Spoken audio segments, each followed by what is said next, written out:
From my experience working on Castlevania, Lost of Shadow, the first thing I thought when Konami approached us is that they were going to inundate us, literally inundate us with tons of documentation, Japanese people saying to us, you have to do things this way, not this other way, be careful with this, with that. And I was a bit scared, to be honest, okay? You know how publishers are, right? I know how publishers are, yeah. But I found out that it was exactly the other way around. I mean, what I love from working in this franchise is that Konami gave us complete freedom of movement. So they allow us to write the story, to create the characters, the gameplay, etc. Of course, they participate in the process, all right? And they say, I like this, I don't like that, but this is normal. But always from a perspective that they are giving to us the creative initiative all the time. So I have to say that I'm still surprised about their approach and how brave they were to trust such a beloved franchise to a relatively unknown developer. Well, I had exactly the same experience. Disney approached me about doing a Mickey Mouse game, and I immediately thought, okay, they're just going to tell me what to do and throw all sorts of hurdles in my path and make it impossible for me to do anything creative. But they convinced me that was not the case. They said first thing when I met them, we want you to make your Mickey Mouse game. And I was like, okay, sure. I mean, who's going to say no to that? And then over time, it was clear that they really meant what they said. I think we had the advantage, though, in that they came up with a concept that it was so funny. They asked if they could pitch me on their concept for a Mickey Mouse game. And I said, sure. I'll listen to Disney's ideas about what should happen with Mickey Mouse.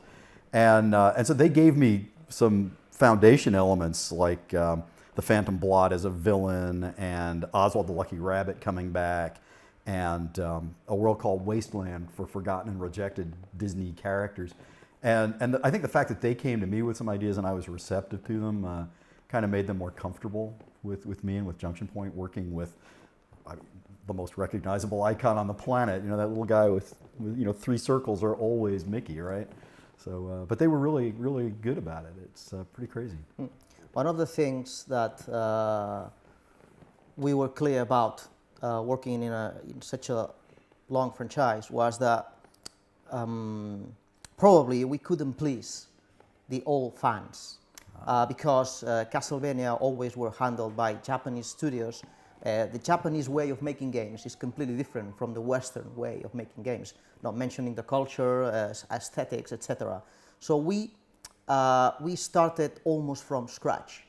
So in your experience, because of course Mickey Mouse, there's generations that grown with that character. So how you felt about this? Well, I certainly felt a sense of responsibility. Everybody on the team, said, we're not going to be the guys who screw up Mickey Mouse, and we don't want to mess with people's childhoods, right? I mean, everybody has a relationship with this character, and so we definitely felt a sense of responsibility not to screw it up. But here's the genius of Disney over the years has been that they've allowed Mickey to change. He's not the same character today that he was in 1928 or in 1940. So he's sort of developed over time and always remained relevant. And then I kind of knew that. I mean, I've always been an animation fan and done some film history stuff. But what really surprised me was that they were completely open to Mickey being a different character in different media. So when he's on television, he's one thing. Mostly now a sort of a babysitter or a teacher for very young kids. He's different at the parks when you go see him there. He's different on the big screen in movies. And they said it's fine for him to be different in video games too. So that gave us a lot of freedom as well. But yeah, you really don't want to be the guy who screws up Mickey Mouse. Yeah, I think it's key when you're working in this environment. I think it's key to try something new. You know what I mean? To try to put on the table something that people never seen before. Of course, the icon must be there and must be recognizable, and everybody or most of people have to be comfortable with that. But at the same time, if you don't try something new, it's a waste of time. Yeah, absolutely. I mean, we immediately went into the archives. We watched every Mickey Mouse cartoon. We looked at all the model sheets over the years. We looked at scripts and storyboards. We really studied Mickey Mouse. But it wasn't so much to see how he had changed over the years. It's kind of strange. We looked for the things that were consistent and said, okay, he's always smart, he's always funny, he's always kind of the leader of the gang.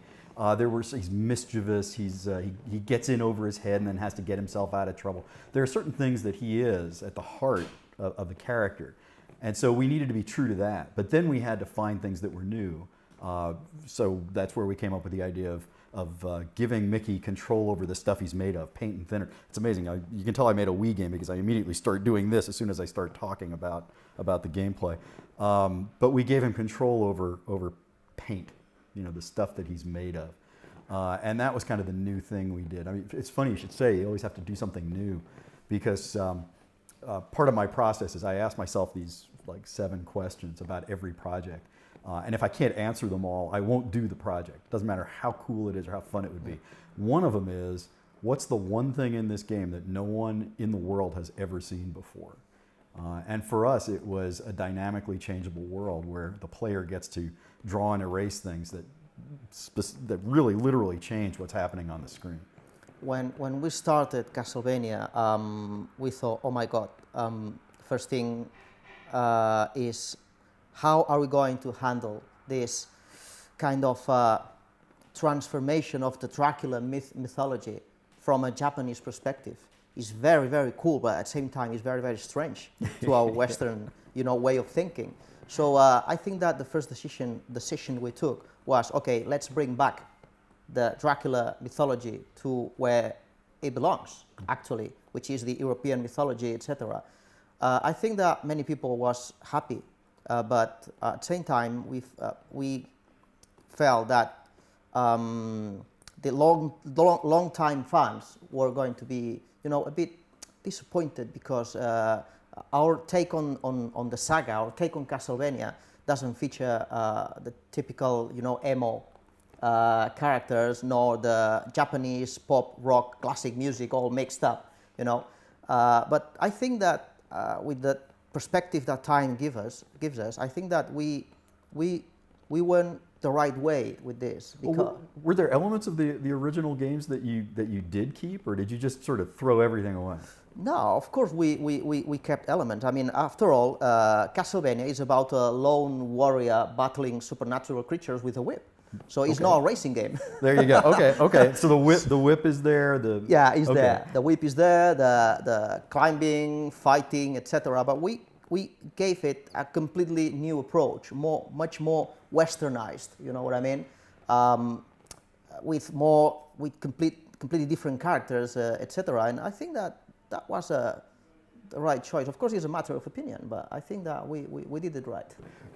It's amazing. I think we did everything you can possibly do wrong as a developer.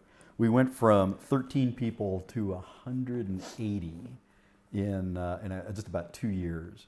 We learned how to work with a new partner, in this case, the biggest media company in the world. We went from empty hard drive to a brand new game engine. We did the first game any of us had ever done that allowed players to remove and add things to the environment. I mean, oh my gosh, what did we not do wrong?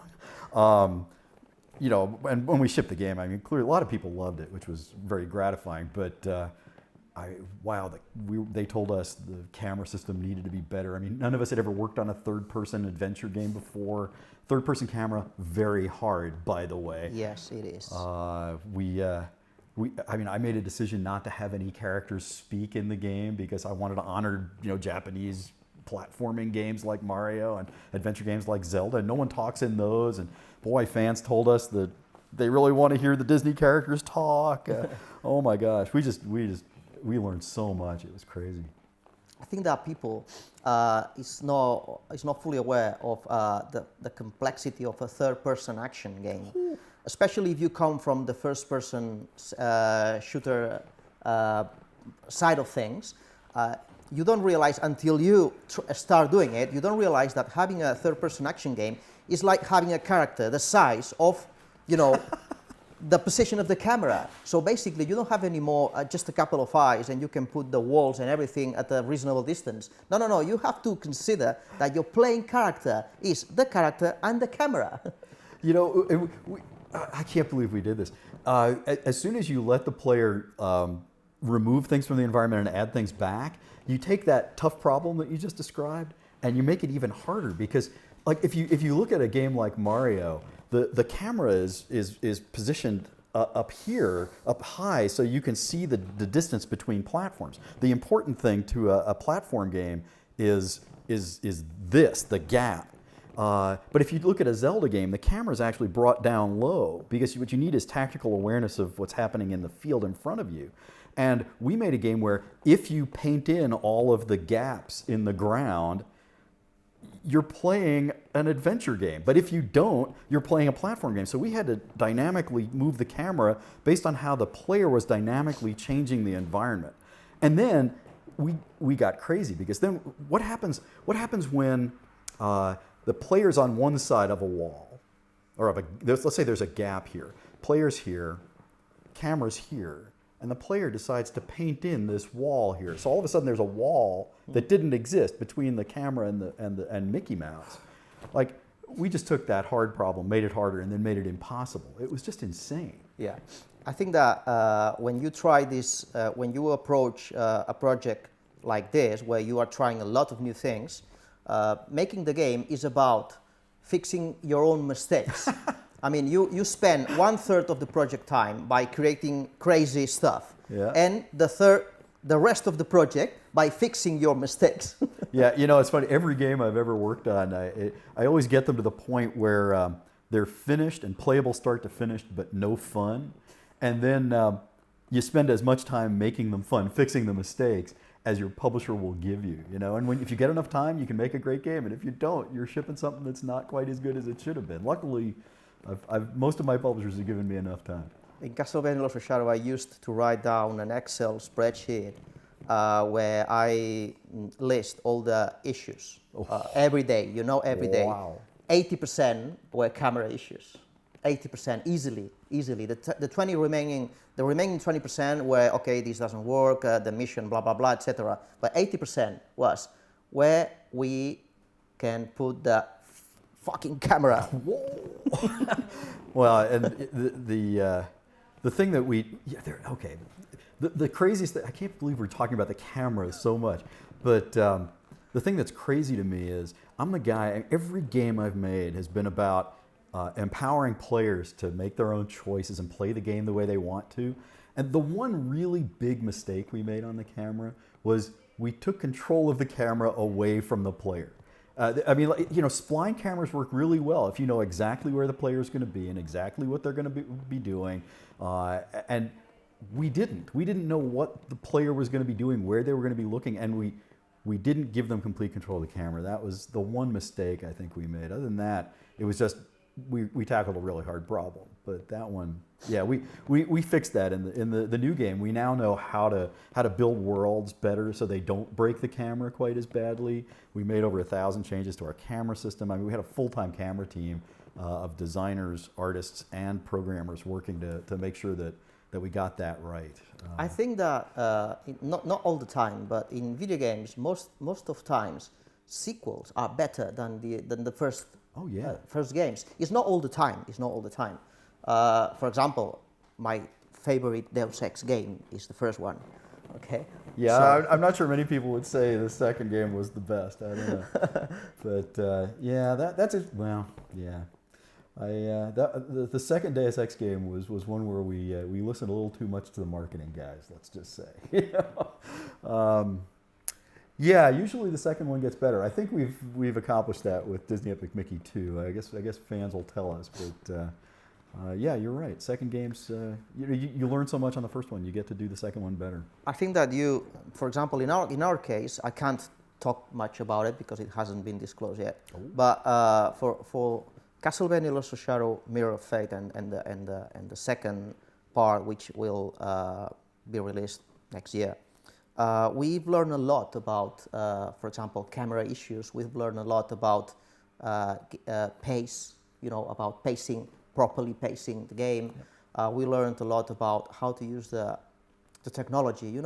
Working on one of the things we learn is that we always want to work with our own technology, create our own technology. You have a lot of problems, but at the same time, you have a lot of freedom.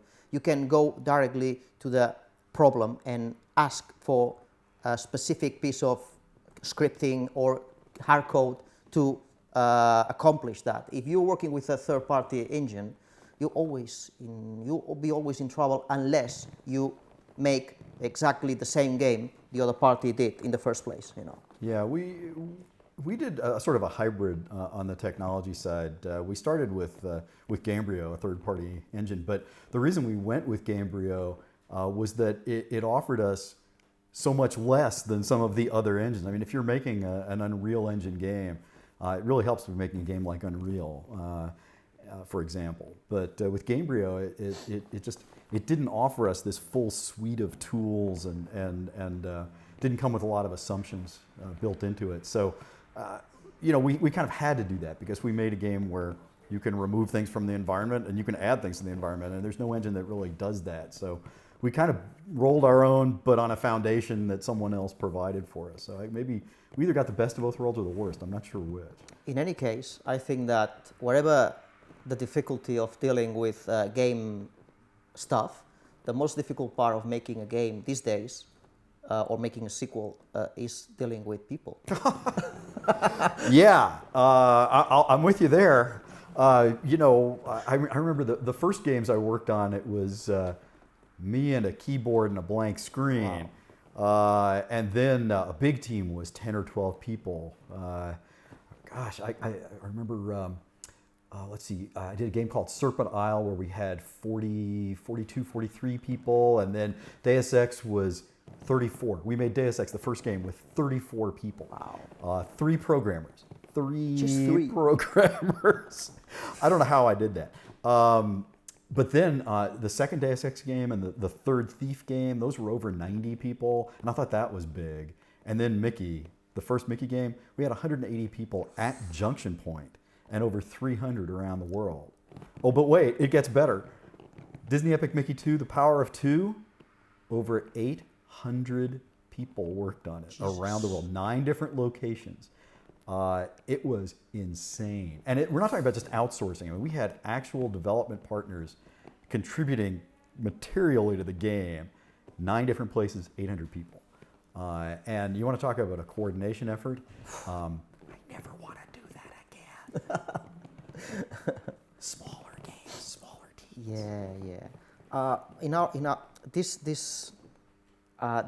The latest years in Mercury Steam have been crazy, because we grew up from 7-10 people in our first game to 100 now in the studio. Of course, out of the studio, you have the musicians, you have the voiceover, you have etc. And I don't know how many people we are, but it's absolutely crazy to coordinate and to handle people's expectations, motivations, etc. I mean, it's very, very hard. Yeah, it's amazing. The skills I developed as a designer are still pretty relevant. The skills I developed as a producer and developer, software developer, are not so relevant anymore. No. Running a team of 30, 40, 50 people even it's completely different. And you need people who are really, really expert at communication and coordination and scheduling and all this budgeting stuff. I think that I found out during the last years that studio culture is even more important than personal skills.